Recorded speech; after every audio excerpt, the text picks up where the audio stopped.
tenemos hoy otra reunión del Grupo de Políticas Públicas Sustentables, pero lamentablemente tenemos una contradicción. Por un lado, un orador excepcional por sus conocimientos y capacidad, y por otro lado, con esta historia de las elecciones del domingo, muchos participantes habituales de estas reuniones avisaron que no venían porque los llamaba la actividad política militante. Incluso en el caso mío, nosotros teníamos una especie de cierre de campaña hoy, que es a esta misma hora en el Hotel Castelar, pero pensé que realmente es mucho más importante seguir trabajando en este grupo y consolidarlo como un grupo plural de actividades, ¿no? Políticas y profesionales. Bueno, el doctor Luis María Cabral es obviamente abogado, y sus dos y diría que los dos aspectos, no sé si más importantes, pero bastante trascendentes en esta época de su currículum, es que fue presidente del Consejo de la Magistratura y actualmente es el presidente de la Asociación Argentina de Abogados, ¿no? De magistrados, perdón. Entonces, en esta época tan difícil, porque con mucha asiduidad vemos que pasan cosas en los estrados judiciales realmente llamativas en cuanto a fallos, decisiones, etcétera. La opinión del doctor Cabral es realmente trascendente. Así que bueno. Bueno, muchas gracias por esta invitación, ante todo. Lo de gran orador es bastante inexacto, a punto tal que he preparado, acá tengo 73 páginas escritas para leer. No, eso no es cierto. Por su sentencia. Bueno, efectivamente me ha tocado últimamente estar en algunas actividades propias de la representación de jueces en el Consejo de la Magistratura por mis pares. Estuve durante 4 años en la anterior composición y ahora hace 3 años que soy el presidente de la Asociación de Magistrados y Funcionarios de la Justicia Nacional. Y bueno, como tal, me ha tocado una época muy particular porque se ha venido a discutir la legitimidad de la justicia y su democratización. Y realmente esto nos ha puesto en un debate que realmente ha salido de lo que creemos que es una reforma imprescindible de la justicia. Porque los términos en los cuales se ha planteado esta democratización y legitimación de la justicia están muy alejados del contenido de estas palabras, y los proyectos que se han presentado muy alejados de una reforma real de lo que es la actividad de la justicia, tanto la de los ministerios públicos, fiscales y de la defensa, como la de los tribunales, lo del Poder Judicial propiamente dicho. Aquí recién se hablaba justamente de los proyectos de ley que se aprobaron en el mes de mayo, creo, ¿no?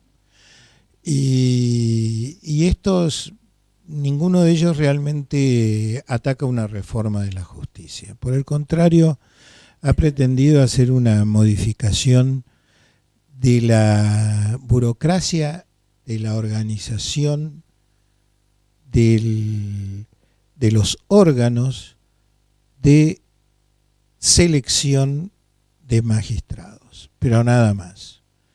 Y algunos aspectos realmente secundarios, como los relativos, secundarios sobre todo por los temas que atacan, más allá de los nombres de lo que se plantea, ¿no? Las declaraciones juradas, el ingreso a la función judicial y la página web del Poder Judicial, que más allá de la denominación en el contenido de estas normas, hay muy poca sustancia y muy poco nuevo, muy poco que realmente se venga a plantear como algo necesario para transformar al Poder Judicial, para que éste esté realmente más cerca de los problemas de la sociedad y darle solución.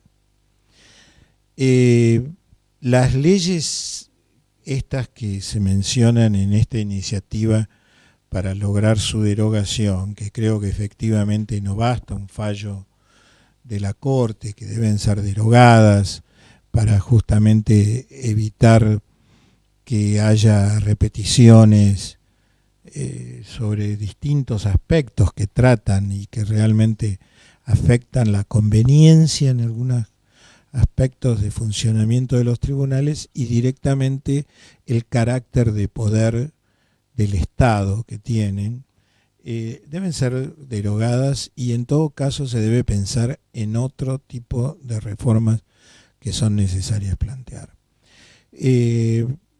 Brevemente me voy a referir a estas 6 leyes porque son el tema actual. La del Consejo de la Magistratura tiene, por un lado, una modificación al sistema de concursos que, lejos de mantener un sistema de meritocracia que es propio del concurso para determinar quiénes tienen la idoneidad técnica para ocupar los cargos y otros aspectos de la idoneidad que no son solamente los técnicos, han preferido darle mayores posibilidades al Poder Ejecutivo fuera de lo que realmente la ley, la Constitución ha querido establecer, porque la Constitución quiso delimitar el poder discrecional del Ejecutivo al momento de seleccionar a quienes fueran jueces. Y en ese sentido, cuando hay concursos para varios cargos, más que enviar una terna, se debe enviar un listado que permita para los sucesivos cargos introducir a uno más, para de esa manera ir cubriendo los distintos cargos. En lugar de hacer un sistema como el que estaba, que así lo preveía, se ha establecido un sistema de ternas separadas en el mismo concurso, lo cual permite que el número 18 de un concurso para 6 cargos pase a ser más importante que el número 1, porque va a poder ser designado y dejado de lado el número 1. Este es uno de los efectos que tiene en este aspecto, y lo señalo porque evidentemente no ha sido pensado para mejorar la calidad institucional de esta selección. Ha sido pensado para eliminar las limitaciones a la discrecionalidad que quiso poner, bien o mal, la Constitución del 94.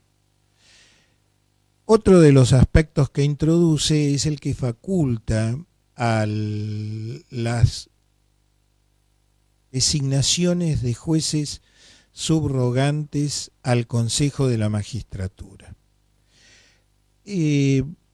Ya hubo una reglamentación de este tipo que fue declarada inconstitucional por la Corte en el año 2005, en un fallo que se llamó Rosa, porque le permitía al Consejo de la Magistratura designar a quienes no tenían acuerdo del Senado. Aquí se establece que las designaciones deben ser a aquellos que estén en las condiciones de haber recibido acuerdo del Senado. Sin embargo, la lista de conjueces que puede hacer el Poder Ejecutivo para pedir acuerdo al Senado por otra ley, que es la 26.376, puede ser integrada por abogados que nunca hayan tenido controlada su idoneidad técnica por el Consejo de la Magistratura, lo cual sigue poniendo a uno de los órganos necesarios de la Constitución para la selección de quienes puedan ser designados jueces al margen, y de esta manera vuelve a facilitar un sorteo a esta limitación de la esta limitación a la discrecionalidad del Ejecutivo. Estos aspectos parecen muy técnicos, pero creo que corresponde tratarlos para ver que realmente no hay una modificación y una reforma relevante en todo lo que se trata. Y después está la sustancial de las reformas que se introduce en la ley del Consejo de la Magistratura, que es la relativa a la forma de elección de los consejeros en representación de los jueces, de los abogados y de los académicos, que es lo que ha sido declarado inconstitucional por la Corte Suprema en el fallo Rizzo. La Constitución Nacional establece que la representación de los jueces, ¿no?, debe integrar el Consejo de acuerdo a lo que la ley establezca. Que la representación de los abogados y los académicos, que no habla ahí de representación, pero dicen un número, ¿no?, se podrán incluir académicos o personalidades del ámbito científico. La representación va unida en el pensamiento jurídico a que el representado elige a su representante.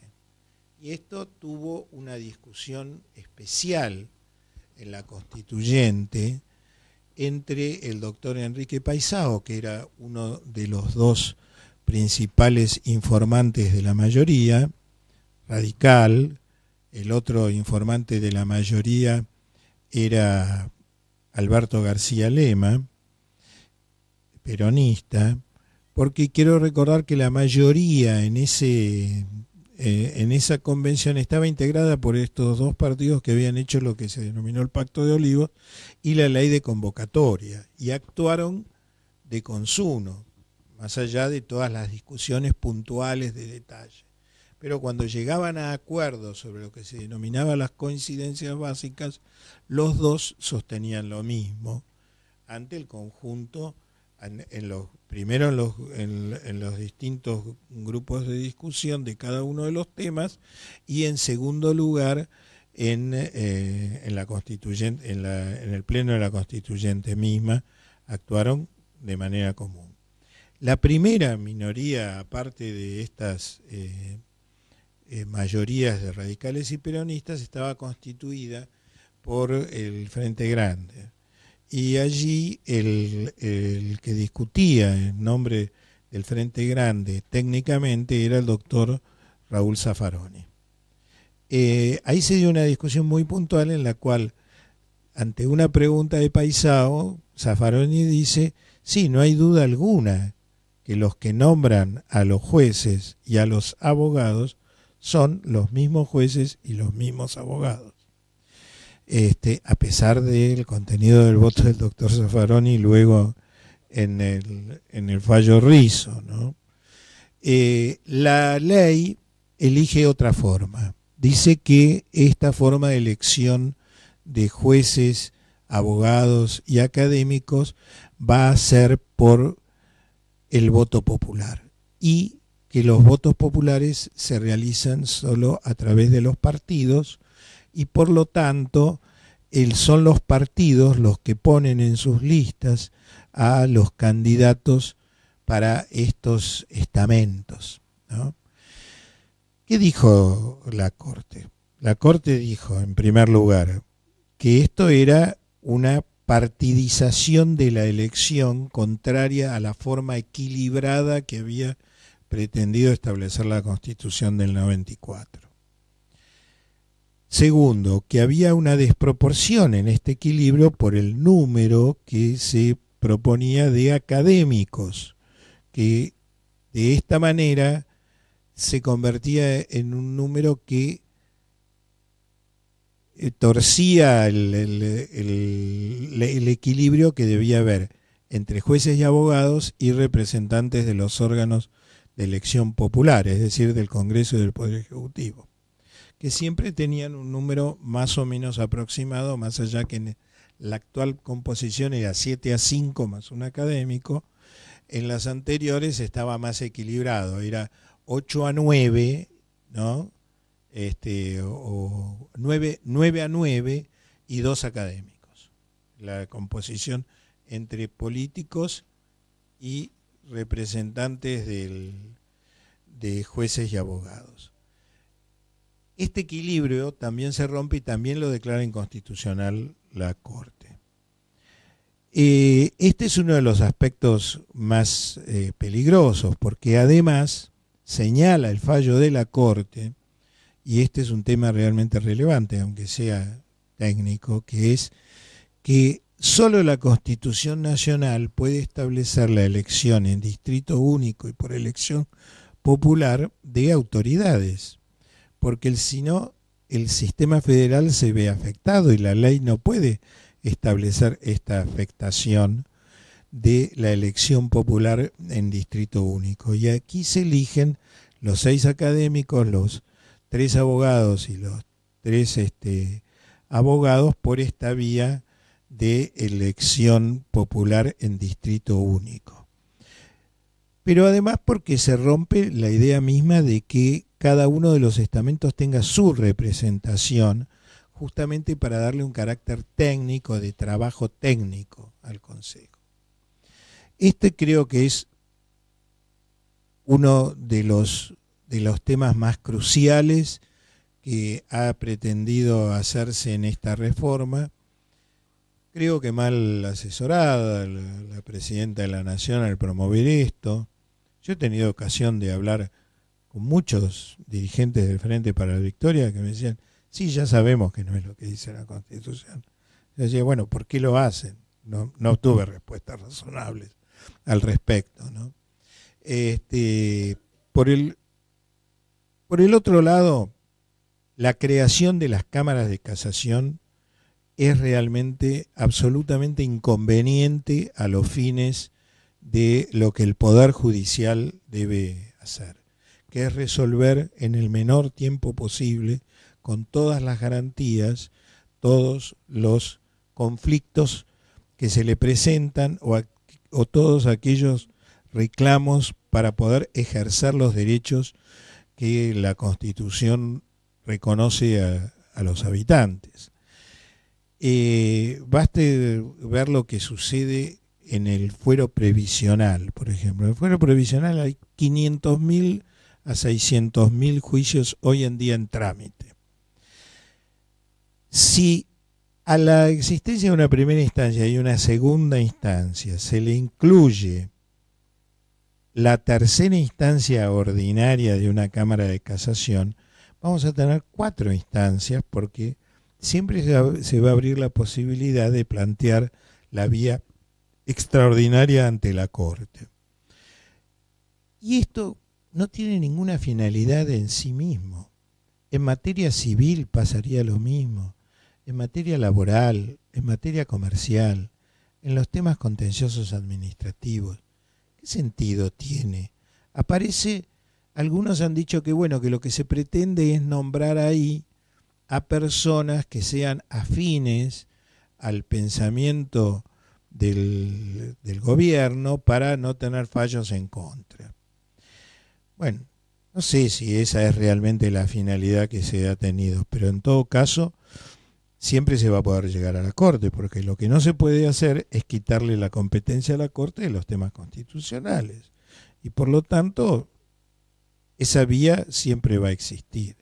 Y solamente se va a haber logrado una demora y un cuello de botella en esas cámaras, que todas tienen muy pocos jueces, para tratar una inmensa cantidad de litigios, que muchas veces no son tantos como los de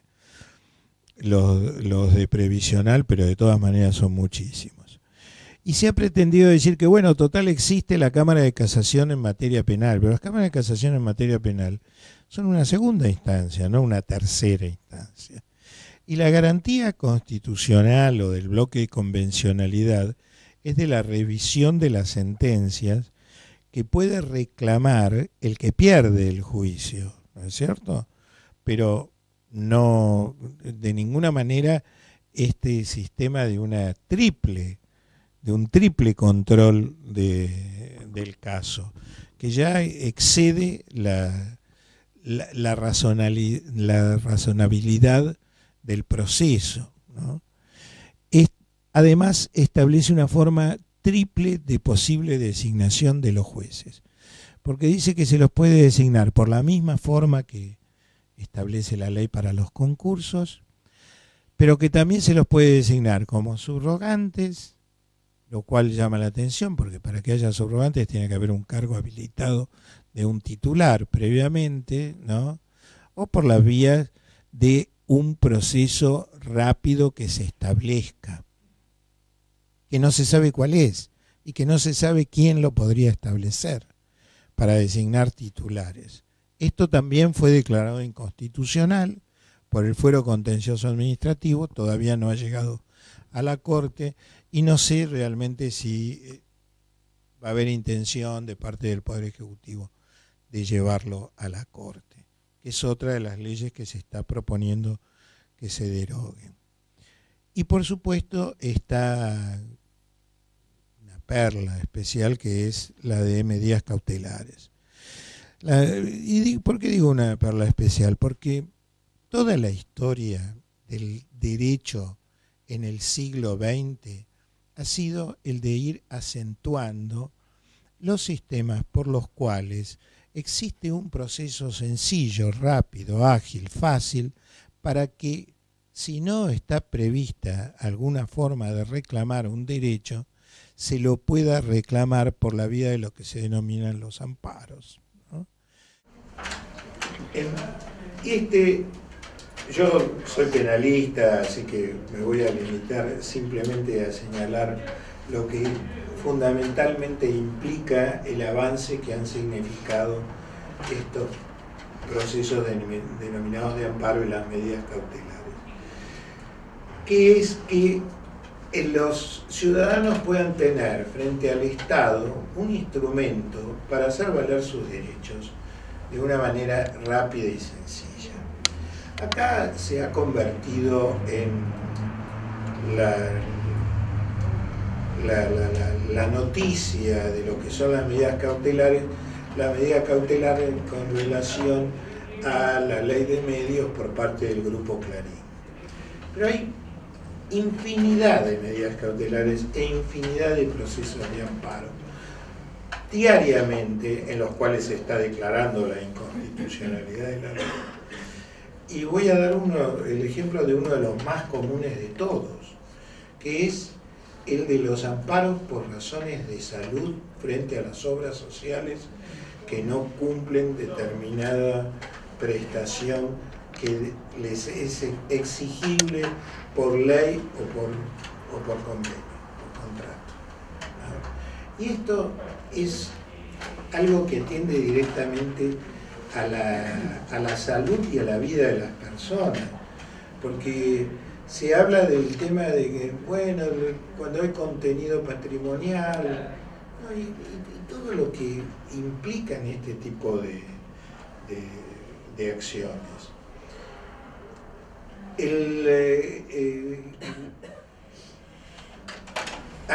Hoy en día hay una gran discusión acerca de la vigencia de derechos reconocidos, pero que no tienen respuesta por parte del Estado.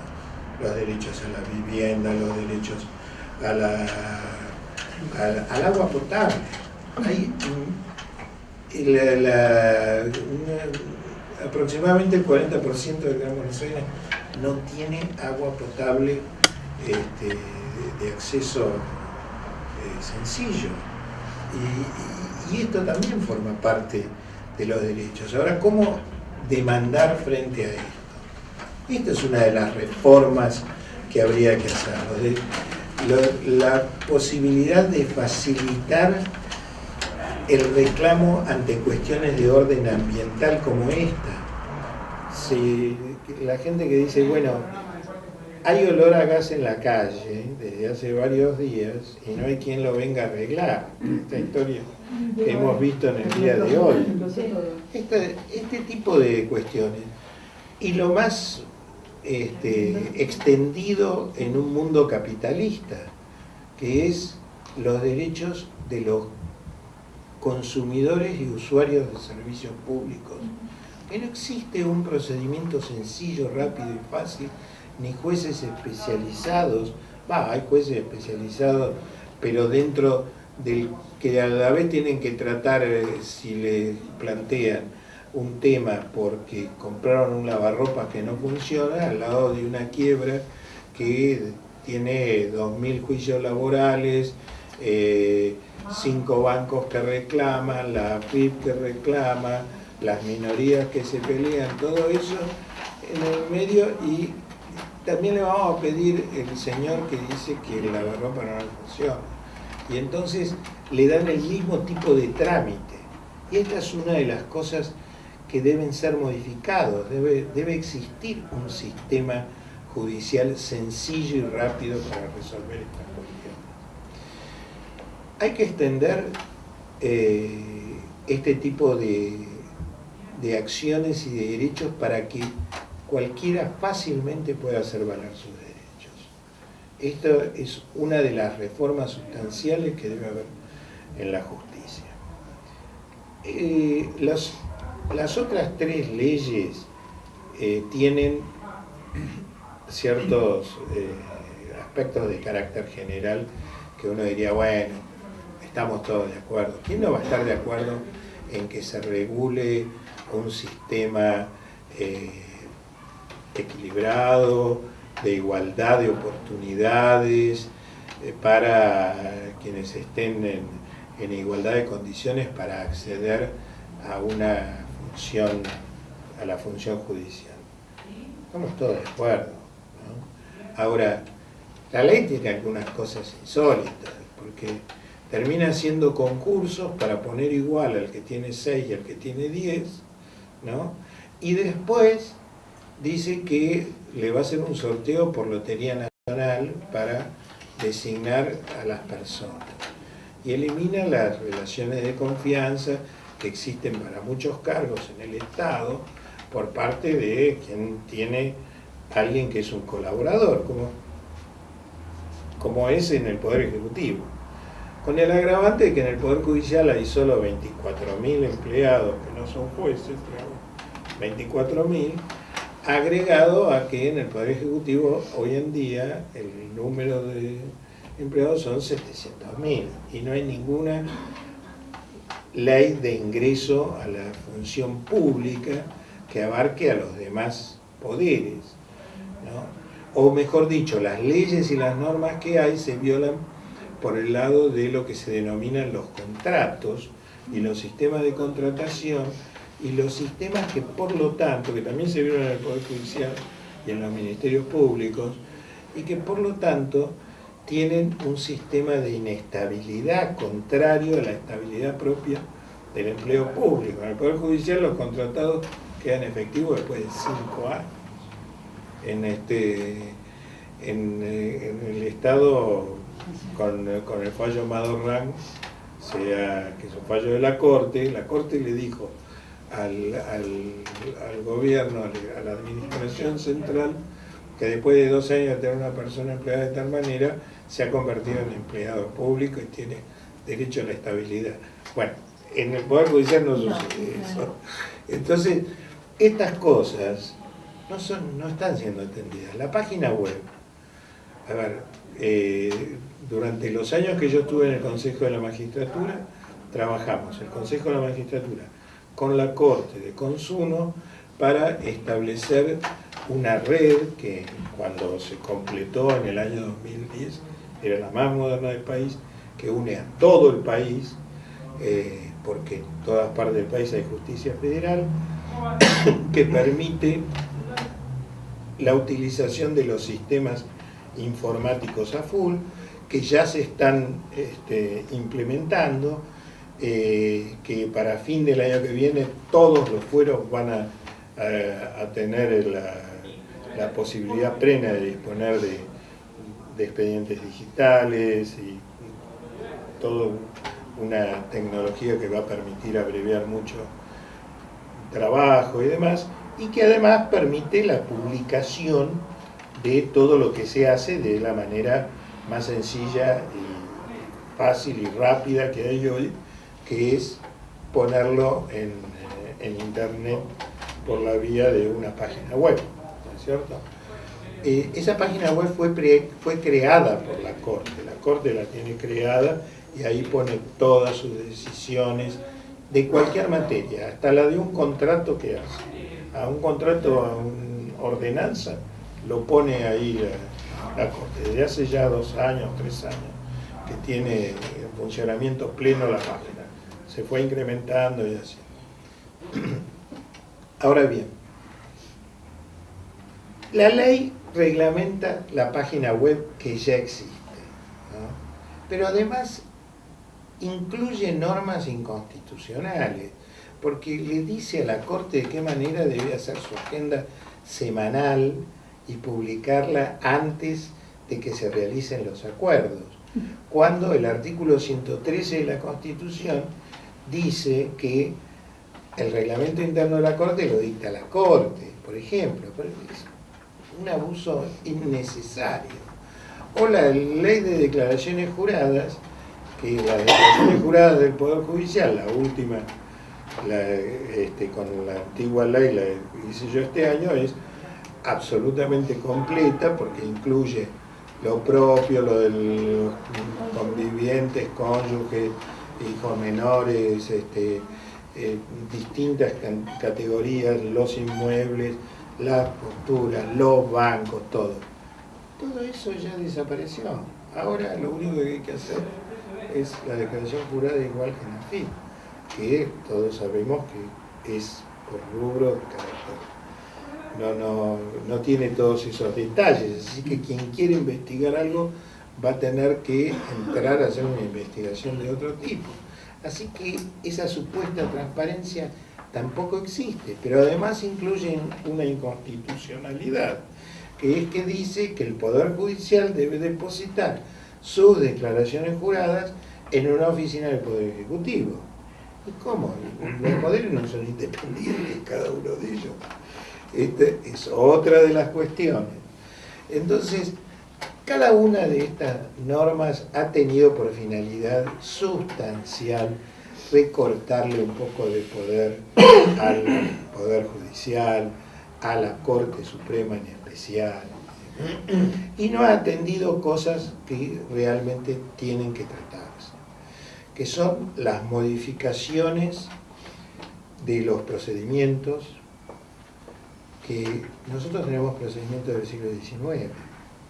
El sistema de recursos permite que durante la tramitación de un juicio haya varios recursos que van paralizando las causas.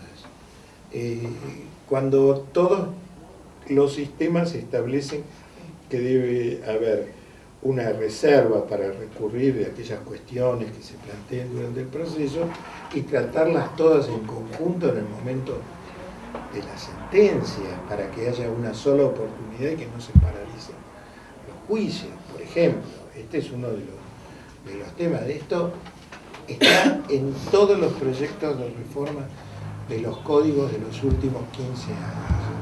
El último que se hizo en el año 2005, completísimo, una comisión que se formó en el Ministerio de Justicia, se entregó todo, ahí quedó, ahí sigue.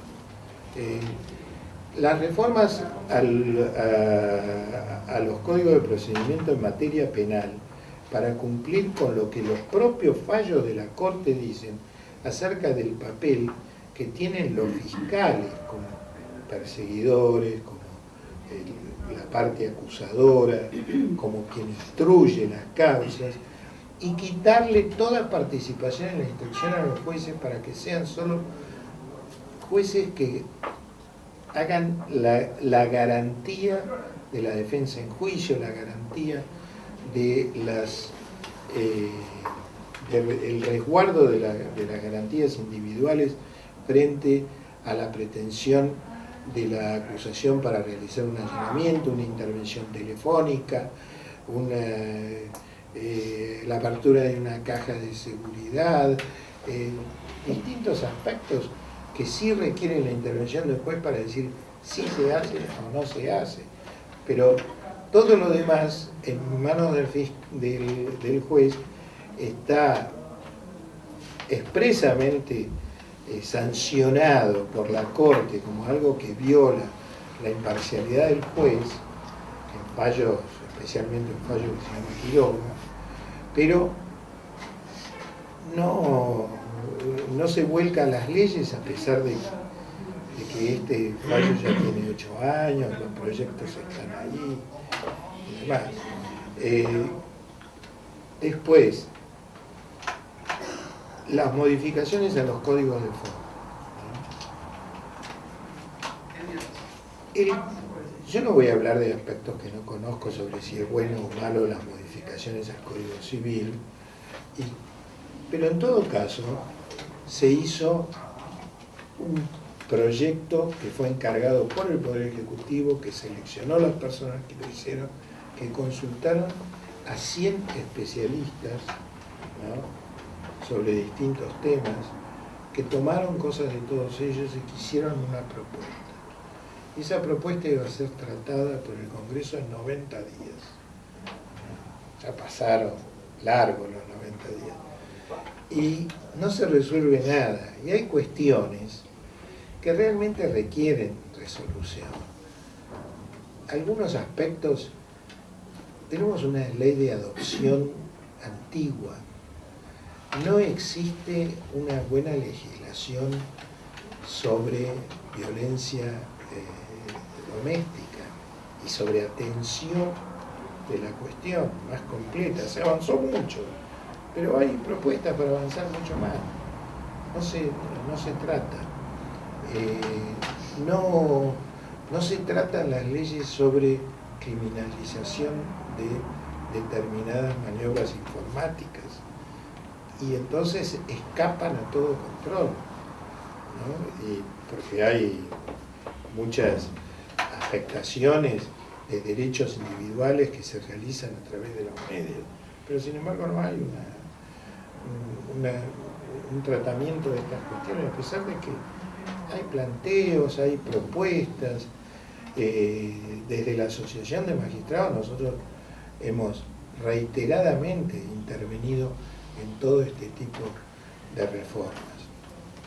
Y ahora también se ha hecho una comisión para tratar una reforma al Código Penal, pero en el año 2005 se hizo un proyecto de reforma al Código Penal completo, encargado por el Ministerio de Justicia, que fue recibido, y que es cierto que, a mi modo de ver, cometieron un gravísimo error los miembros de esa comisión, que primero habían votado de una manera y por un voto habían dejado afuera el tema de la eliminación o no de la punición del aborto, ¿no?, y que luego, al morir uno de sus integrantes y entrar otro integrante, esa comisión por un voto cambió el sentido e incluyó la abrogación del delito de aborto, y esto fue uno de los temas que paralizó el tratamiento. Pero podían sacar esto y tratar las cuestiones que hay para tratar allí desde hace tantos años, que tenemos un Código Penal del año 1921 y que tenemos centenares o miles de leyes especiales de materia penal diseminadas en otras leyes que no permiten tener una codificación de todo el sistema penal, porque está muy extendido en lo que Zaffaroni ha llamado la inflación legislativa penal, que tiene toda la razón del mundo. Entonces, estos aspectos creo que son sustanciales. Todo lo relativo al derecho ambiental, al ejercicio por parte de los particulares de cuestiones de orden ambiental. Un hermano mío, hace pocos días ha jurado como juez en Zapala, ¿no? Camarista en Zapala. Lo primero que le va a tocar es la contaminación que provoca Chevron. Yo le mandé mi pésame, ¿no? Pero no hay normativas claras sobre la cuestión. No hay acuerdos sobre un tema que requiere la intervención de varias jurisdicciones, porque no tiene sentido que el tema se trate solo provincialmente, ni que se trate solo nacionalmente, como ha pasado con el tema de la famosa causa Mendoza, de que el tema del riachuelo, ¿no? La cuenca del riachuelo, Acumar, ha requerido que la Corte tome en sus manos la cuestión, porque hay 3 jurisdicciones: Ciudad de Buenos Aires, provincia y nación, como suele suceder en los grandes temas ambientales, ¿no? Como sucedió en Brasil también, como sucedió en países, como ha sucedido en Estados Unidos, con distintos conflictos, uno con la Chevron, otro con British Petroleum, que son asuntos que tienen que tratar varias jurisdicciones, ¿no? En México, el tema del BP con ese pozo de petróleo que perdió, sí, el derrame. El derrame, claro. Bueno, todos estos son temas que requieren la atención, y realmente los técnicos existen, los especialistas existen, tienen el tratamiento. Después está una vieja discusión en la cual está inmersa la justicia también, y la sociedad toda, que es el juicio por jurados. Al juicio por jurados se lo menciona como la forma de participación popular en la decisión. Es un tema muy discutible, el juicio por jurados, en un país que se ha ido consolidando en la tradición de la sentencia fundamentada sobre el análisis de los hechos por la vía de lo que se llama la sana crítica, porque el juicio por jurados se funda en una decisión que, si bien es controlada por otras vías también judiciales, es lo que se llama el veredicto, porque en nuestro país no hay veredicto, en nuestro país hay sentencia razonada. Lo que nosotros a veces decimos veredicto, que es la parte dispositiva de las sentencias, en realidad no es un veredicto, porque el veredicto es decir la verdad. Se dice así, y se dice sin una fundamentación razonada de por qué se llega a esto, ¿no? Se llega a esto porque el pueblo, los representantes del pueblo, que representan a los pares de quienes son juzgados, han llegado a esta conclusión guiada sobre la base de determinadas normas, instrucciones y pruebas que sí controla la justicia. Esto, más allá de la discusión que hay sobre si es lo mejor o no es lo mejor, está en la Constitución Nacional. Es muy difícil de hacer, cuesta mucha plata. de ninguna manera sería inconstitucional si alguien decidiera hacerlo. Por el contrario, está en la Constitución. Ahora, sería bueno, si se hace, empezar por los casos de corrupción de funcionarios públicos. Porque ya que los funcionarios públicos los elige el pueblo, también es bueno que los juzgue el pueblo. Acá hubo un proyecto que era así, que empezaba por esto, empezaba por los funcionarios públicos. Yo me acuerdo que un día estuve en la Secretaría de Justicia, era en la época de Menem, ¿no? Y le dije al entonces secretario de Justicia, que era Elías Hassan, ¿ustedes quieren sacarlo para que juzguen a los que vengan después de ustedes? Es una amenaza lo que están haciendo, ¿no? Ahora, cada vez que yo digo, ¿por qué no lo ponen para esto? Me mira como diciendo, no, vos lo querés hacer a propósito, contra... Pero sí sirve para todo. No por esto. Bueno, en Córdoba se ha hecho una experiencia que no es exactamente de juicio por jurados, porque es de jurados con jueces, pero que hay opiniones contrapuestas sobre si es bueno o no, pero ha funcionado. Algunos dicen que para tener un juicio por jurado solo se necesitan 12 sillas. Yo digo, no. Se necesita un cambio de la concepción cultural jurídica, porque no se va a poder criticar de la misma manera la sentencia sobre los hechos. Pero bueno, pero es un tema en todo caso que sí se debe discutir en todo esto, ¿no? Creo que las razones históricas por las cuales en Inglaterra hace 800 años que hay juicios por jurados, un juez inglés me dijo un día que nosotros tenemos juicios por jurados de 800 años, es malo, pero funciona. No, vamos a cambiar. Un juez estadounidense me dijo todo lo contrario. Horrible el juicio por jurados, un desastre, una calamidad. Por suerte llegan muy pocos casos al juicio por jurado porque está el sistema de lo que se llama el bargaining, ¿no? Que es la negociación con el fiscal. Digo, bueno, ¿y ese funciona? No, espantoso, me dice. Los fiscales hacen desastres. Dice, y me contó un caso, dice, yo tuve un hombre que tenía 22 homicidios y porque dijo quién le había mandado, que era un capo mafioso, le dieron 2 años de prisión. Y en medio del arreglo dijo, me olvidé de uno, son 23.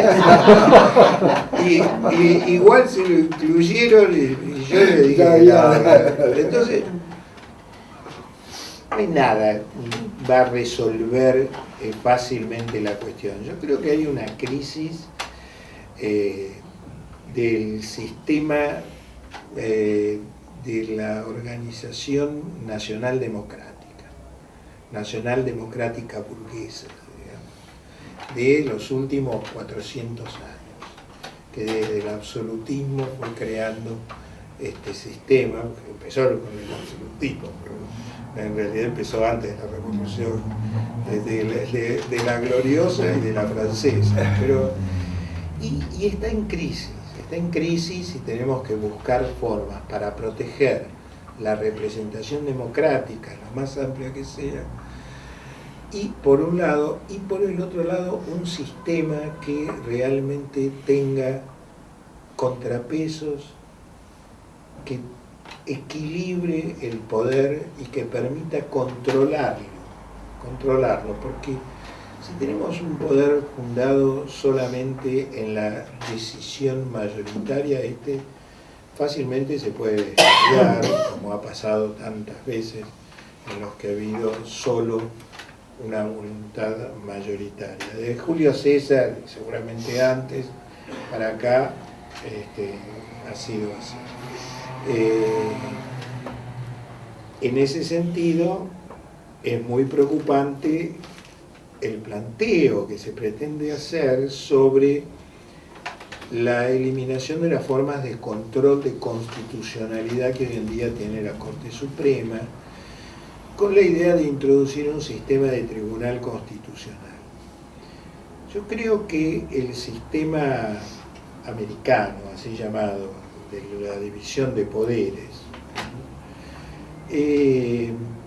ha establecido una forma de poder judicial. Y el poder judicial implica que cada juez tiene una facultad del poder, y que esa facultad del poder establece un control difuso de constitucionalidad, porque el juez tiene que aplicar antes que nada la Constitución. Entonces no puede aplicar una norma inferior que contradiga lo que dice la Constitución, y va a tener que decir, no, esto contradice la Constitución, no lo puedo aplicar, ¿no? Ahora, en Europa, debido al sistema parlamentario, ellos dicen que está vinculado al sistema parlamentario, han elegido el sistema de tribunal constitucional, que generalmente los tribunales constitucionales no tienen la estabilidad de las Cortes Supremas, que tienen una estabilidad mucho mayor, van cambiando para que justamente vayan cambiando con el poder. Y es lo que se llama el sistema de Contralor Constitucional concentrado, porque cuando algún juez detecta que puede haber una afectación de una norma constitucional en una ley que le dicen que debe aplicar, debe enviarla al Tribunal Constitucional para que éste diga si es constitucional. En algunos países latinoamericanos se ha puesto de manera un sistema mixto. Los jueces conservan la facultad difusa de control de constitucionalidad, pero hay un tribunal constitucional, son los casos de Perú y Colombia, ¿no? ¿Y ese tribunal constitucional es apelable ante la Suprema Corte? ¿O? No, está por arriba. No, está por afuera. Por afuera. Es un poder. La Corte es la última instancia de los litigios, pero para decir si hay constitucionalidad o no en una ley, está el Tribunal Constitucional. Puede haber un recurso en Europa ante el Tribunal de Estrasburgo, que es el Tribunal Europeo de Derechos Humanos. Puede decir, mire, están violando un derecho que me han dado, ¿no? Esto puede pasar. Me reconoce la Constitución tal derecho, la tal ley no, y el Tribunal Constitucional me dice que está bien. Dígame usted que no está bien. Y esto también. Y hay otras inconstitucionalidades que ha recogido los tribunales modernos, que es la inconstitucionalidad de aplicación, que a veces una ley en su texto no es inconstitucional, pero la aplicación de la ley puede hacerlo. Por ejemplo, porque va dirigida a una reorganización que facilite todo un sistema de expansión de derechos, pero en el momento que se lo aplica, se utiliza eso para afectar los derechos de uno solo, por ejemplo, ¿no? La ley de medios. No sé, no es mi especialidad. Saque las conclusiones que quiera. Bueno, esto es un panorama que seguramente no satisface el interés de usted sobre lo que es la justicia. La verdad, creo que ningún ciudadano de la Argentina está conforme con su justicia. Yo soy de los que no está conforme con la justicia. Basta tener en cuenta que, según la estadística que se hizo el año pasado, las causas de corrupción administrativa de funcionarios públicos tienen un promedio de duración de 14 años en la Argentina. Entonces, que las resuelvan de cualquier manera, pero que las resuelvan. 14 años es un poco excesivo para venir a tratar, ¿no? Esto solo ya tiene que decirnos que hay cosas que funcionan mal. Hay jueces que realmente a uno avergüenzan. Hay casos realmente. Leía que había una causa contra Coan que iba a pasar a, no sé si a juicio oral. Está en juicio oral en este momento. Claro. 14 años, o sea que va a estar por encima del promedio. Una de las preguntas que hicieron ayer era que no se respeta el principio de la legalidad. ¿Puede ser? ¿Era así? No sé a qué se referían. El principio de legalidad es un principio del derecho penal Sí. que tiene dos aspectos. Uno que es que supongo que se refería a esto, por ahí se refería a otra cosa, ¿no? El principio de legalidad establece que por un lado, el artículo 18 establece que nadie puede ser penado sino por algún hecho que se encuentre sancionado en una ley previa. Entonces, la ley tiene que ser previa a la conducta que se sanciona. Esto es parte del principio de legalidad. También se habla del principio de legalidad en el sentido de que está obligado el Ministerio Público en nuestro país a perseguir todos los delitos por pequeños que sean. Esto da lugar a dos cuestiones. Una, a que muchas veces se haya dicho que hay cuestiones de bagatela que no deben ser perseguidas. Yo les doy un ejemplo sencillo. Desde el punto de vista del derecho penal, una señora se acerca en la calle y le dice: no tengo dinero para comprarme estos remedios con esta receta que me dieron los médicos, y usted le da 2 pesos, ¿no? Pero no es cierto, la receta esa no existe, la señora no tiene que comprar nada. Desde el punto de vista del derecho penal, esto sería una estafa, pero a usted le parecería ridículo que la persiguieran por eso, y a los jueces mucho más. Pero a veces hay casos insólitos, Hubo un famoso caso que se llamó el del sándwich federal, porque había un detenido que estaba siendo indagado y que estaba en un lugar con un oficial que había pedido un sándwich para comer. Le trajeron el sándwich, el fiscal, el oficial se levantó para ir a buscar algo. Cuando volvió, le había comido la mitad del sándwich. A ese detenido le hicieron una causa. Dice, la verdad, hay que tener ganas de perder el tiempo, ¿no? Pero es real, y no es de hace mucho, ¿no? No es de hace mucho. Están carísimos los sándwiches. Es un problema grave. Pero no sé si se referían a esto. Sí, no sé por qué. Lo que sé es que lo que no se cumple mucho es la ley, ¿no? Esta anomia general de la que se habla de los argentinos es bastante cierta, ¿no? Hace poco alguien dijo: sí, no cumplo la ley y no la voy a cumplir, públicamente. Sí, sí. No hay problema. Es preocupante, ¿no? ¿Y quién lo Ahora, dijo? si sale encapuchado porque un periodista le hizo la consulta a alguien en un barrio marginal y demás, y yo voy a ver, es una cosa. Pero si es un funcionario público, la verdad es preocupante.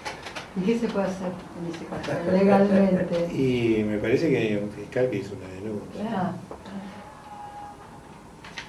Estas historias como algunos casos como sucedieron en estos días de que hay una situación para la gente ilegal, como es el caso de Jaime o del expresidente o presidente de una de las concesionarias de trenes. Cuando un juez o una cámara los exculpa, digamos, como lo hizo. A Jaime, por ejemplo, que lo desprocesó. Anuló la causa. causa. La citación a juicio. ¿Eh? Anuló la situación. Anuló la situación a juicio. No lo desprocesó. ¿Tiene elementos legales sólidos para hacerlo? O sea, Tendría que leer la causa. No sé, la verdad que no lo sé. Doctor, una consulta que yo soy abogado y no leí todo el proyecto, la ley de reforma del Consejo de la Magistratura, y sí me llamó la atención dígame si es correcto usted, es que se modifica la posibilidad de remover jueces por mayoría, no sé si es correcto, por mayoría simple. Y ahí Eso también fue declarado inconstitucional. Ah, eso es lo que no sabía. Eso es una pequeña trampita, una gran trampita. Sí, porque al modificarse todo el sistema de equilibrio y permitirse que por mayoría simple se pudiera... Primero, esto afecta lo que se llama el equilibrio en la Constitución, porque el equilibrio no puede ser solamente en la composición, tiene que ser también en la decisión. Entonces, porque si no, no estamos hablando de un organismo equilibrado. Si hacemos un organismo que decimos, bueno, es equilibrado porque está compuesto así, así, así, pero los que resuelven son estos tres, no es cierto. Y acá había esa trampa. Se creaba una mayoría político-partidaria que de esa manera iba a manejar todo. Ojo, la del triunfador circunstancial. Claro, Porque por eso a mí me parece bien derogar las leyes, porque resulta que la mayoría circunstancial le dan un instrumento como este, dice, déjamelo, que sabés cómo lo voy a tener esto, que cada vez que me hagan algo que no me gusta le pido juicio político y total, por lo menos lo puedo suspender por 6 meses mientras le tramitan el juicio, aunque después me digan que no. Pero esto también nos lleva, yo no soy abogado, nos lleva a un uso y abuso de todo lo que sea una normativa, es como que produce una corrupción de la aplicación, así como no cumplimos la ley y no pasa nada, ¿qué tenemos que inventar para poder convivir y penalizar lo que hacemos mal y valorar lo que hacemos bien? ¿Sí? Y sí. Sí, estoy de acuerdo. Me quedé con algo que decías respecto a ciertos derechos ambientales de la gente que no existen mecanismos Adecuados. Existen para mecanismos, eso. pero son los mismos que para cualquier tema, ¿no? No se ha avanzado en algo... A ver, por ejemplo, estas grandes causas que tienen... Yo estoy en la Cámara de Casación. Acabo de recibir una causa en la cual hay un fraude a la aduana hecho con falsas importaciones desde Nigeria, Togo, 3, 4 países África, africanos, ¿no? Entonces, para investigar eso, se investiga de la misma manera que al del sándwich. Y el proceso es igual, no puede ser así, porque el tipo de causa es absolutamente distinta y requiere otras condiciones y requiere otros procedimientos, con todas las garantías para todo el mundo, pero tiene que ser distinto, de todas partes son distintos. Entonces eso requiere modificaciones. Los sistemas de... Una vez acá se le imputó hace algunos años a una empresa que tenía una fábrica de pinturas sobre el río Matanza, contaminación, ¿no? Entonces, el denunciante le propuso al juez que para ver la contaminación se sobrevolara el río Matanza. El juez, que era amigo mío, se subió a un helicóptero, ¿no? Y sobrevoló el río Matanza. Y yo le decía, ¿Qué vas a ver? ¿qué es esto? Todo contaminado. ¿Qué es esto? Todo negro. Hay una causa, por ejemplo, sobre contaminación ambiental de la Comisión de Energía Atómica, que tiene muchísimos años. La de Seiza. La de seis, Exactamente. sí, sí. Que la lleva el juez de Santa Marina de Loma de Zamora. Bueno, hace van y vienen. 5 años que están haciendo el Sí, peritaje. sí. Y los recursos para eso, no me acuerdo cuánto, como 2 millones de pesos. Todas estas cosas, supongo que en cualquier parte suceden este tipo de inconvenientes, pero además nosotros tenemos que tener sistemas que permitan que esto se pueda hacer más rápidamente. Además, no existe policía judicial, así que los jueces, la Corte Suprema nuestra, hace 2 o 3 años atrás, leí un artículo de una jueza de la Corte Suprema de Tucumán que tomaba 17 casos de esta Corte Suprema. Esos 17 casos eran 17 casos en los cuales la Corte había tomado decisiones que el Poder Ejecutivo que tenía que cumplir no los había cumplido. ¿No? Bueno, esto también es un tema. ¿No? ¿De qué sirve tener un sistema del Poder Judicial que debe dirimir conflictos, establecer límites a los otros poderes y después no lo vamos a cumplir? ¿No? Justamente poderlo hacer. Yo voy a poner un poco de una inquietud personal, pero un poco también de abogado del diablo de las circunstancias, ¿no? Y tiene que ver con esto. Hay una percepción en la gente, en la sociedad, que de justicia lenta y a su vez de malos resultados. El Poder Ejecutivo en esta pelea franca de democratización de la justicia ha tomado en cuenta ese elemento de la sociedad y ha planteado que cualquiera que entre y es detenido y a su vez es juzgado sale por una puerta y entra por la otra. Entonces, estaría bueno. Claro.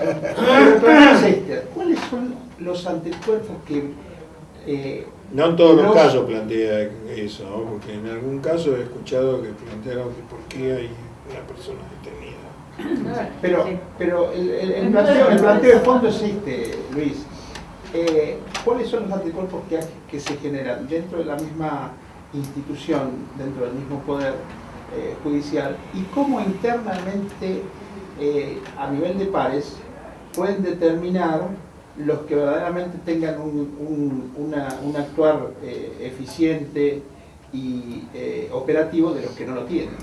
Más o menos sin hacer nombre de lo que vos planteaste de tipos de colegas que tenías en torno a algunos bien y algunos mal. Sí. A ver, en primer lugar hay desde hace muchos años una discusión muy larga que no es reciente acerca de que una persona que está sometida a proceso es inocente, hay un principio de inocencia de la persona sometida. Esa, en realidad no es presunción de inocencia, no, lo que hay es estado jurídico de inocencia. Lo que hay es presunción de culpabilidad, porque se la está investigando y se la pone en un proceso porque se presume que puede ser culpable. Esa presunción va creciendo, ¿no? en un proceso hasta que hay una sentencia, aunque sea no firme. Primero hay un autoprocesamiento. Bueno, y aparece la duda razonable. Sí. Ahora, el tema es que toda la doctrina ha estado diciendo de una manera general algo que es muy correcto. Una persona no puede ser condenada hasta que no se haga el juicio. Si la persona no puede ser condenada hasta que haya juicio, haya sentencia en el juicio, entonces tampoco se le puede adelantar la pena teniéndolo detenido. Mientras tanto, debe tener derecho a estar en libertad. A que el proceso está en libertad. Y solo cuando haya lo que se denomina riesgo procesal, dice la doctrina, que es cuando hay pautas objetivas de que va a eludir la acción de la justicia o puede afectar la investigación, se lo puede detener. La ley establece, mejor dicho, mi opinión lo sigue estableciendo, una presunción de que cuando hay determinada amenaza de pena, esa persona debe permanecer detenida. Es cuando la pena va a tener que ser de efectivo cumplimiento, por un lado, y puede superar los 8 años de prisión. La doctrina esta se ha ido imponiendo en el pensamiento de los jueces, y hay un número muy importante de jueces que, aunque se trate de un homicidio que tiene una mínima de 8 años, o sea que la pena siempre lo va a superar, si es que hay condena, dicen, bueno, pero hay que ver si esta persona realmente va a establecer riesgo procesal. Yo sostengo lo contrario, la persona tiene que demostrar que no va a haber riesgo procesal, que va a estar a disposición del tribunal, y cómo y por qué asegurar eso. Pero hay una buena parte que es esto que les aclaro, ¿no?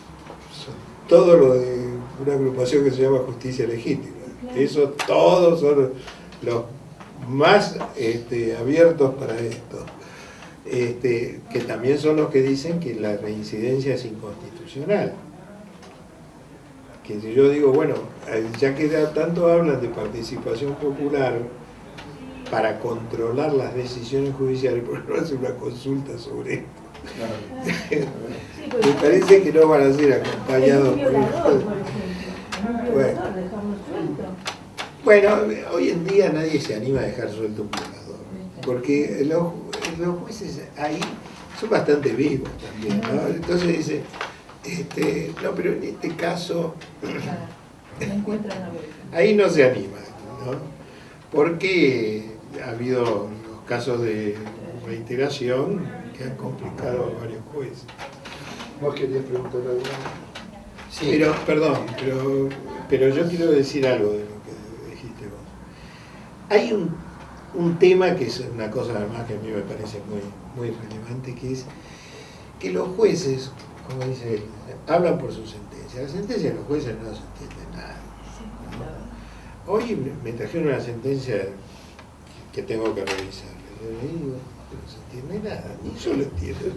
¿Qué hicieron? Cuando se la leyeron con latinajos, citas de... Bueno, yo creo que los jueces tienen que buscar que sus sentencias sean comprendidas por la persona a la cual va dirigida, a aquel al que... ¿no? A veces hay que entrar en cuestiones técnicas, porque las defensas las plantean y demás. Hay que plantearlas, hay que tratarlas, hay veces que hay que hacerlo así, y bueno, no se puede escapar de eso. Pero lo que hay que hacer es tener un sistema de comunicación que le muestre a la gente, a la sociedad, porque ¿por qué no tiene confianza la sociedad en la justicia? Entre otras cosas, porque no sabe qué es lo que hace, no sabe cómo lo hace y no sabe por qué lo hace. Eso es lo que hay que mostrar por la comunicación del Poder Judicial. El Poder Judicial tiene que comunicar eso. ¿Qué es lo que hace? ¿Cómo lo hace? ¿Y por qué lo hace? Y en ese sentido esta Corte hizo algo muy importante, que es un centro de información judicial, que distribuye, que hace conocer decisiones judiciales, que extiende y populariza la posibilidad de tener acceso y la página web que empezamos a crear y que seguimos creando y que el Poder Ejecutivo quiere crearnos porque se ve que no tuvo ocasión de comprobar que existe ya, tiene que también servir para esto, para divulgar no solo la sentencia tal como sale, sino también una forma de transmitirla sencilla para el conocimiento de cualquier habitante, ¿no? Que no solamente lo técnico está muy bien para los académicos, para los jueces cuando tienen que entrar a tratar y resolver muchas cuestiones, tienen que tener toda la formación técnica, pero también tienen que saber transmitir la justicia de lo que resolvieron. Sí. A ver si me contestas dos preguntas. La primera, ¿la lentitud de la justicia se debe a una falta evidente de medios, recursos y logística? En parte se debe a eso. En parte se debe a un incremento muy grande de la litigiosidad. Yo les doy un ejemplo. Cuando en el país hubo 16.000 juicios previsionales, el gobierno de Alfonsín dijo, no, esto es una catástrofe, tenemos que crear 10 juzgados de previsión social y una cámara de previsión social que comprende a todo el país, para concentrar todo ahí.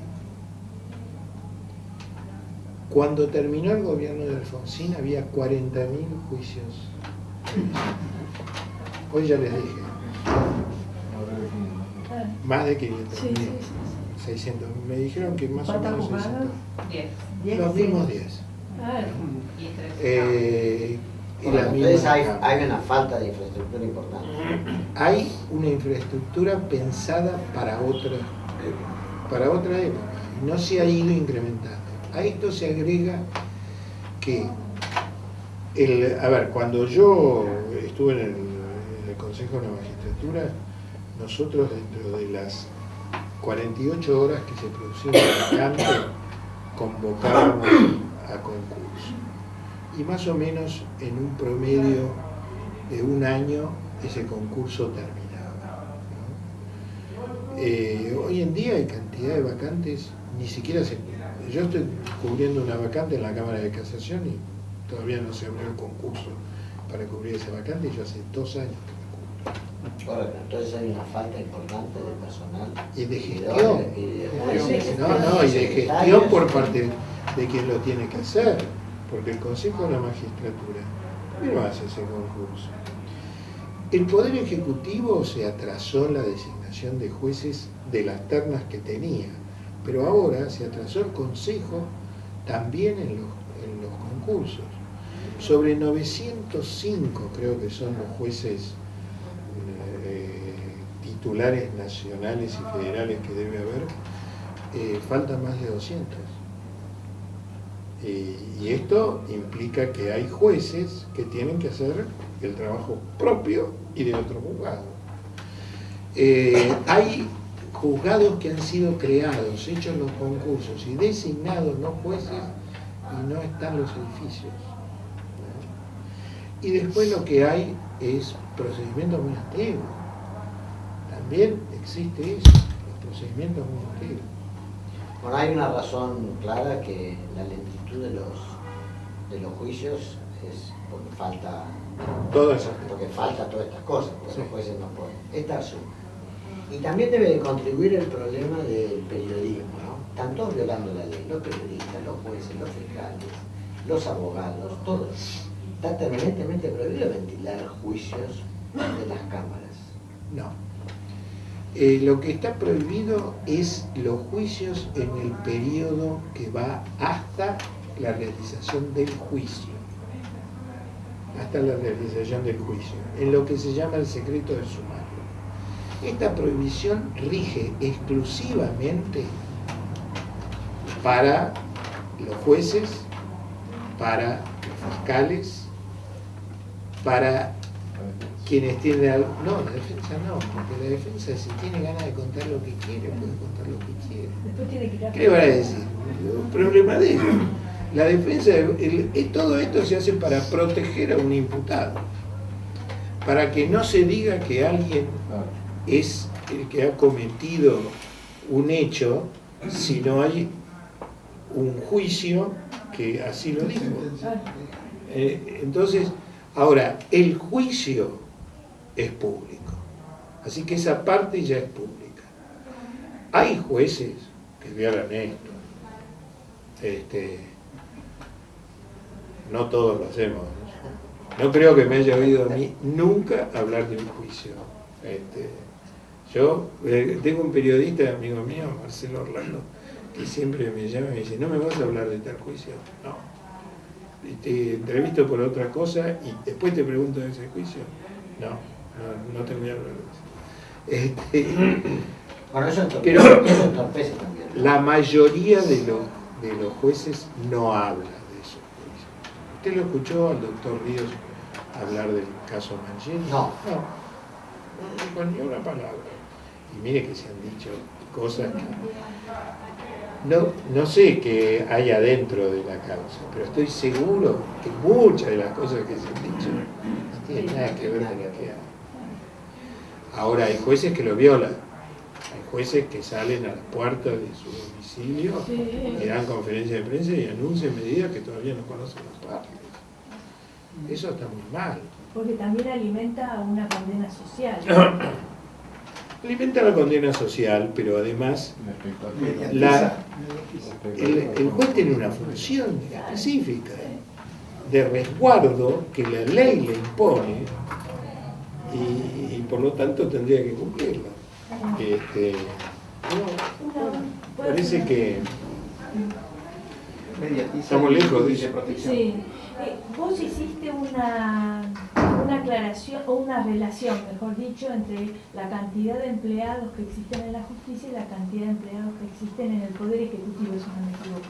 Sí, en la administración central. En la administración central.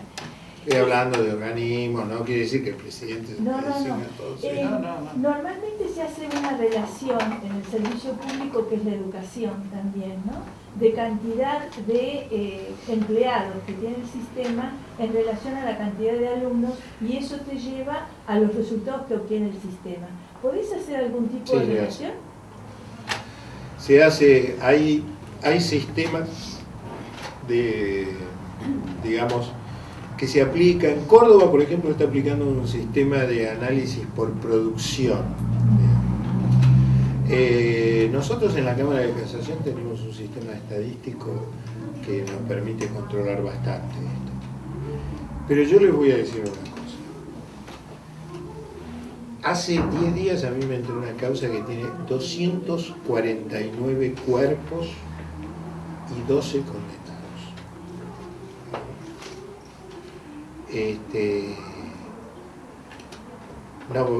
No la puedo tratar igual que esa causa que tiene 2 cuerpos. Entonces, cuando llega una causa como esa, la estadística se rompe. Un tribunal oral que tiene que hacer el juicio de ESMA, con 86 procesados. No sé cuántos hechos, pero creo que son más de 700 los hechos.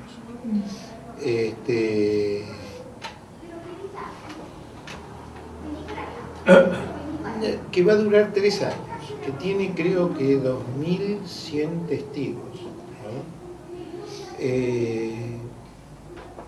Le podemos hacer una estadística de producción, es decir, a ver, pero acá hay un tribunal oral que sacó 96 sentencias y usted no sacó ninguna.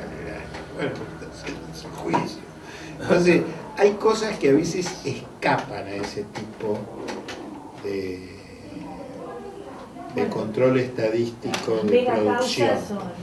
Las megacausas rompen eso. Y como no hay sistemas diferenciados, y hay muchas megacausas hoy en día. Las de delito de lesa humanidad, todas. Esta que le dije no es un delito de lesa humanidad, por ejemplo, y tiene todo eso. Luis, volviendo a temas ambientales. Sí. Por ejemplo, todo el mundo dice que en la provincia de Buenos Aires, por ejemplo, falta un 40% de cloacas o un 30% de agua potable, etc. Que en términos de contaminación o en términos de falta de servicios públicos indispensables, de algunas maneras se asemejan al tema del conflicto Matanza-Riachuelo, la contaminación, etc. ¿existiría entonces la posibilidad de que habitantes que tienen ese tipo de faltante por parte de gobiernos que hace 50 o 60 años, donde tuvimos épocas buenas, épocas malas, y nadie se ocupó de esto en la forma en que tendría que haberse ocupado, ¿es posible realizar acciones judiciales exigiendo el cumplimiento de estos temas? A ver, yo no puedo ejercer la profesión, así que no puedo dar cuenta al respecto, pero voy a hacer un ejercicio mental sobre esto. Si yo tengo una situación en la cual la gente no tiene acceso al agua potable y hay una situación de que hay un colectivo que tiene esta situación, ¿no? Y planteo la cuestión reclamando que el municipio destine, o el municipio o el gobierno provincial destine presupuesto a los fines de dar solución a esto. El tribunal podría convocar a una audiencia de conciliación a los fines de dar una respuesta al respecto y establecer un plan para lograr dar esa solución. De la misma forma que lo hizo la Corte con la tasa de Riachuelo. A mí me parece que el problema es que esto también sería bueno, más allá de lo que se puede hacer proactivamente por parte de un poder judicial que reciba algo así, proactivamente creando procedimientos, creando derechos, que hubiera una legislación para este tipo de conflictos. En los sistemas, por ejemplo, de mediación, hay sistemas de mediación colectiva. Por ejemplo, acá en la Argentina hay gente que viene trabajando mucho con todo el tema de mediación, han incluido leyes de mediación en varias provincias, en el orden nacional también está mediación en el fuero civil, hay mediación en materia laboral. Este grupo de personas fue contratado por Ecuador para mediar entre una comunidad aborígena, de pueblos originarios, que tenía una situación de conflicto con el Estado, ¿no? Y tenía juicios montados para que encontrara la solución y el escalonamiento de las respuestas que un Estado no puede dar de un día para el otro. Porque no existe la posibilidad material, pero que requiere de una decisión al respecto. Eso se hizo en Ecuador. Tiene una normativa para esto y demás. Acá no existen normativas de ese tipo. Pero, por ejemplo, Prepárense cuando los mapuches planteen un problema ahí. La comunidad COM lo ha hecho y no ha tenido respuesta el gobierno. Ningún tipo. Lo ha hecho a nivel provincial, lo ha hecho a nivel nacional. Yo pregunto, ¿tiene más validez hacerlo a nivel provincial o a nivel y yo por eso decía antes que a mi modo de ver es un tema de superposición de jurisdicciones, ¿no? Y entonces deben intervenir generalmente en este tipo de casos más en la jurisdicción. Dicen que es un sistema de jurisdicciones concéntricas, ¿no? Primero la local, luego la provincial, luego la nacional, y en muchos casos la internacional, porque está más allá de un solo país. Todos los temas, claro, cantidad de situaciones que se presentan con otros países. Por ahí la fuente de contaminación está fuera del lugar en donde se sufre la consecuencia, ¿no? Yo no conozco el detalle de la cuestión COM, pero sé que tiene una instancia provincial y una instancia nacional. Hubo una audiencia en la Corte hace poco y la Corte le dio una intimación al gobierno provincial, ¿no? Para que tome determinada medida de atención y de medición. Propiedad de las tierras, el problema es que es la propiedad de las tierras. Yo no sé si es el problema de la propiedad de las tierras, porque ahí hay otro tipo de problemas también. Por ejemplo, hay lugares en donde hay cuestiones de propiedad de tierras, ¿no?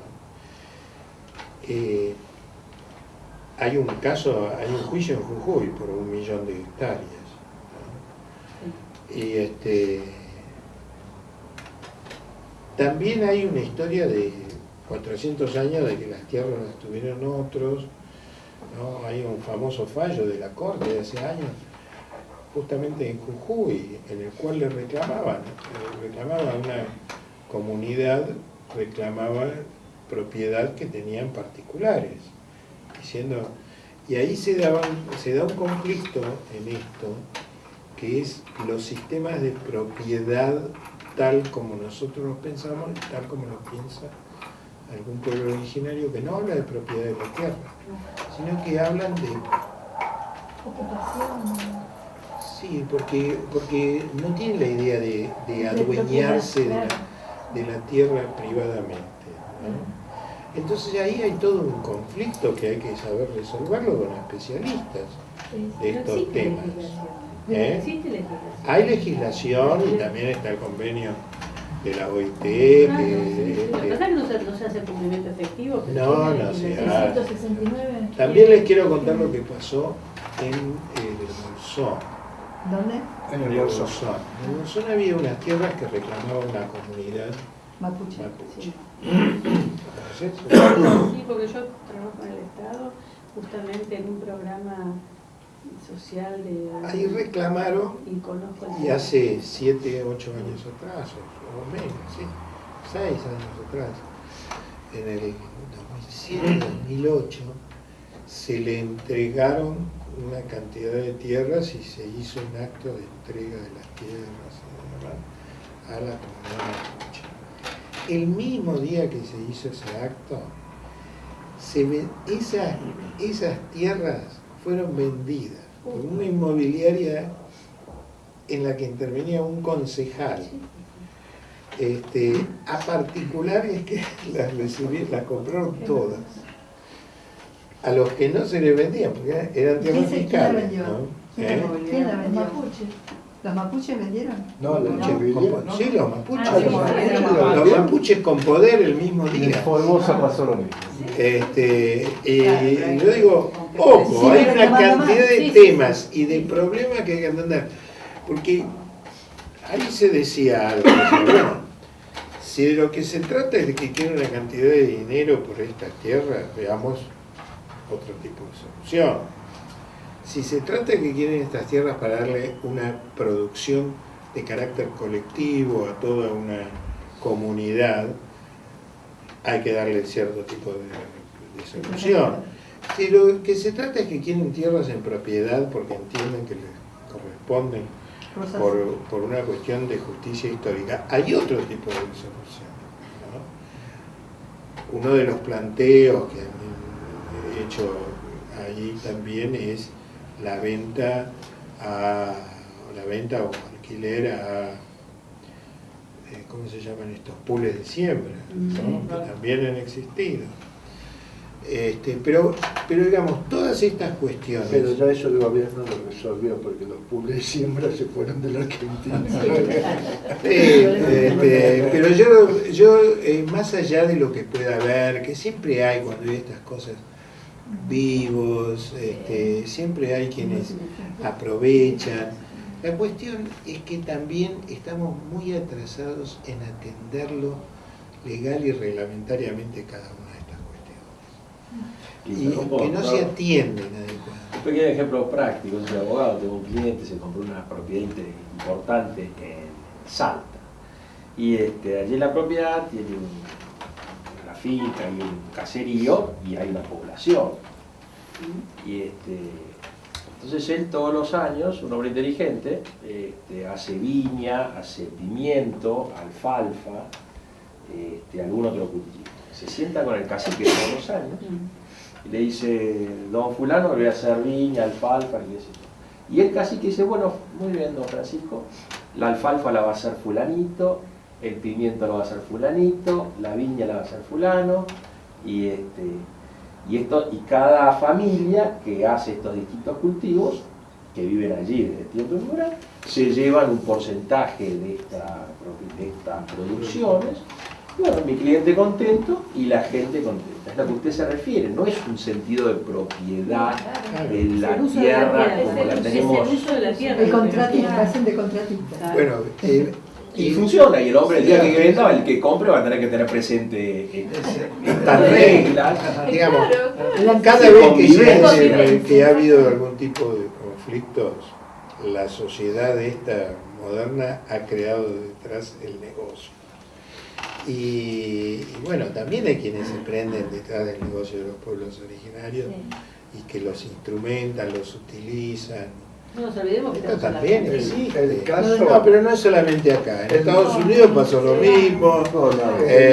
Luis, el mismo caso Chevron, por lo menos la información que yo manejo, es que Chevron cuando compró a Texaco, etcétera, se sentó con el gobierno de Ecuador, discutieron cuál era el daño de contaminación y le pagó Chevron al Estado ecuatoriano $50 millones y dieron por terminada la cuestión. Después, un abogado de los pueblos originarios que tiene bufete en New York y que maneja, digamos, los pueblos originarios de América, y que cuando hace sus presentaciones en los juicios orales lleva aborígenes vestidos como tales y que teatralizan la cuestión. Entonces, hay de todo. Los tipos le metieron el embargo Hay de todo, hay de todo. 19.300 millones de dólares. Pero bueno, yo tampoco creo que los de Chevron sean no, seguro que no. Me parece que deben ser peores que el abogado ese y que los pueblos originarios. Hay una relación entre Pero 19.000 millones y 50 millones. Algo está mal. Algo no anda. Sí. Algo no anda. Ahora, hay un Encima ministerio o una secretaría de tierras. Ahí, sí. Sí. ¿Y cómo no dirime y no reglamenta? Porque No, hay reglamentación. Tendrían que Hay pasar por ahí. reglamentaciones. Yo lo que creo es que estamos atrasados en atender las cuestiones y algún día muchas de estas cuestiones nos van a explotar en la mano. El tema ambiental es uno. Sí, sí. El tema ambiental es uno porque, a ver, por ejemplo, Tucumán.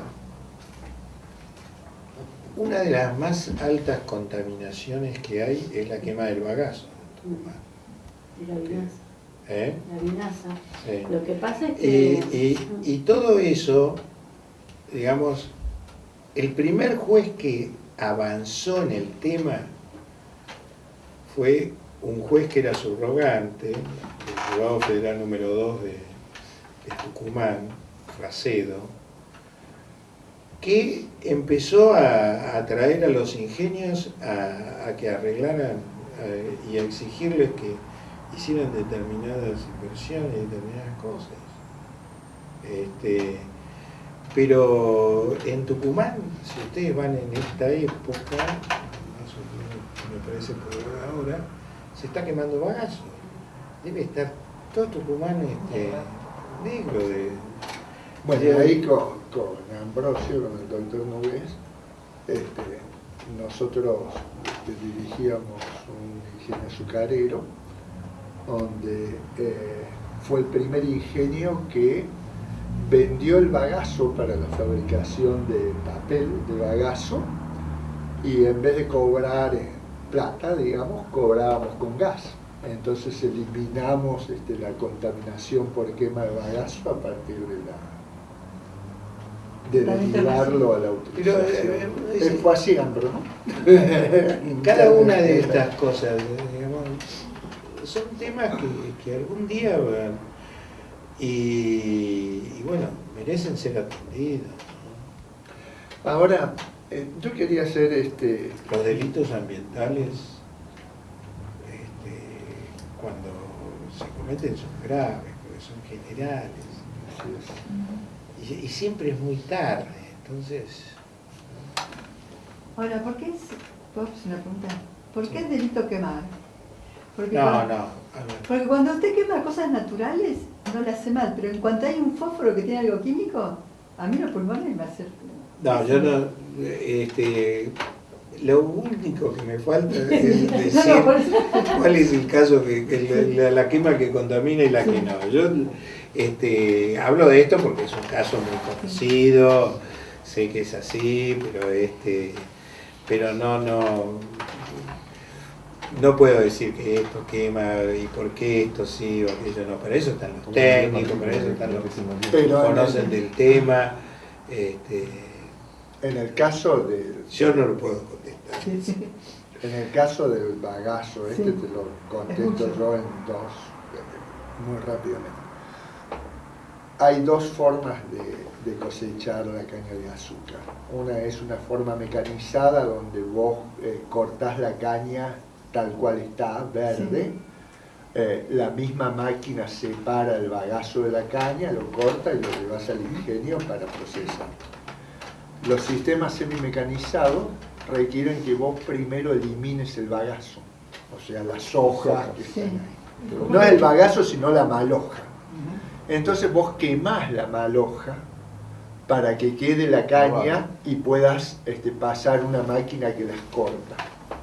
Entonces, cuando vos quemás esa maloja, toda la ceniza, que es el humo negro que cuenta Luis, se va y se expande por toda la población. Entonces es tremendo. Entonces ese es un tipo de contaminación del aire. Y hay otras contaminaciones en los ingenios. Bueno, la de la vinaza que ¿Cuál fue el ingenio Trinidad el que tuvo? Recientemente, hace poco, la Florida, hace menos de un año. Y antes en Trinidad. Y antes Trinidad. Lo que pasa es que Trinidad... Me acuerdo porque fue un caso bastante resonante. Sí, Trinidad lo que hacía y lo sigue haciendo llegó a la conclusión que era más barato producir con leña que con gas y es el único ingenio que hay en la Argentina que produce con leña.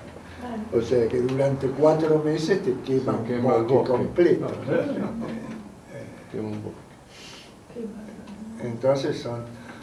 Ahora, haciendo una relación entre este tema de los pueblos originarios y las cloacas, etc., ¿no? Según un estudio del INDEC, hay más o menos unos 500.000 habitantes originarios. La provincia de Buenos Aires, por tomar una provincia, tiene 13 o 14 millones de habitantes y el 40% no tiene cloacas, hay 5 o 6 millones 16 de habitantes. Millones de habitantes. Bueno, 16 por 4, 24, son 6 millones y medio de habitantes que no tienen cloacas y no son originarios. Y no son originarios. Y agregarle la cantidad de pueblos que toman agua del subsuelo con gran contaminación de arsénico en la misma red. Abren la canilla, toman agua que tiene arsénico y esa gente sufre después problemas de salud terribles. Yo lo que veo en eso es que... Yo por eso que vio General Rodríguez, donde encontraron arsénico en las napas, no tomó agua. El General Rodríguez y y bueno, el gran hicieron la investigación. Voy a avisar a mi sobrino. Yo creo que no, pero el gran negocio lo solucionaron tomando agua. Cuando vienen los problemas. Sí, pero no nos olvidemos que el agua está en la gaseosa, No, en eso la soda. es un doctora, No, porque no sabe por qué le digo, porque a lo mejor ahí en General Rodríguez hay una fábrica de soda. Claro. Que toma el agua, toma el agua del suelo, de la napa contaminada y después nosotros tomamos soda.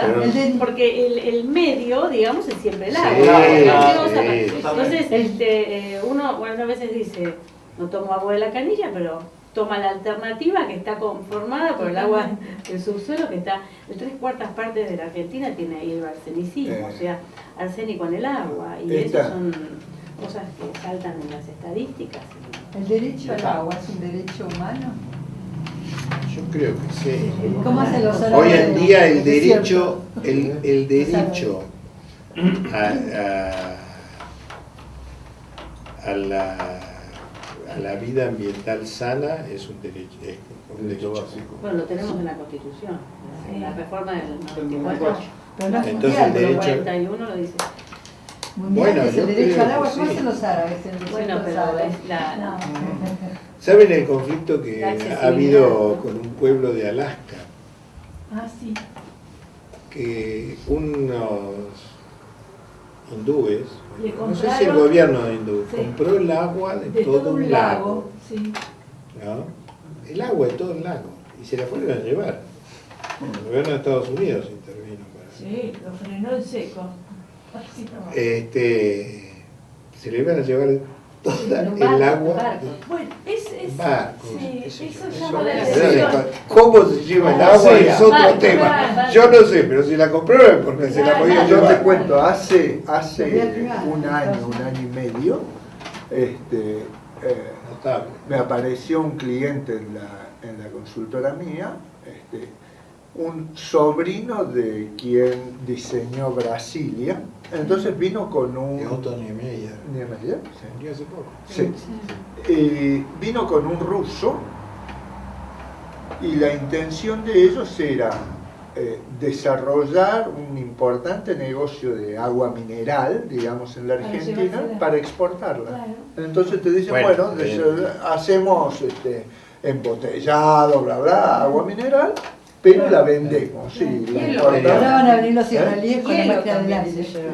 Sí. Hay salido una noticia que... Se llevaron un témpano Sí, acá de la remolque, Antártida. a remolque. Enorme. Pero Sí, no nos tiene que remolcado. extrañar.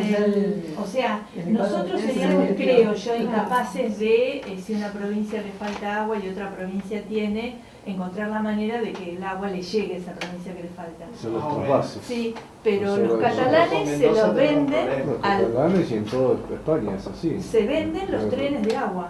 O sea, están los tanques específicos que venden agua. Bueno, hay un proyecto que vamos a invitarlo al general Ahuel, ¿no? Que ellos tienen desarrollado un criterio donde mediante el desvío de algunos ríos muy caudalosos se puede llevar agua a provincias que son mediterráneas y desarrollar, digamos, esas provincias exponencialmente como consecuencia de que puedan tener acceso al agua y con eso a navegabilidad.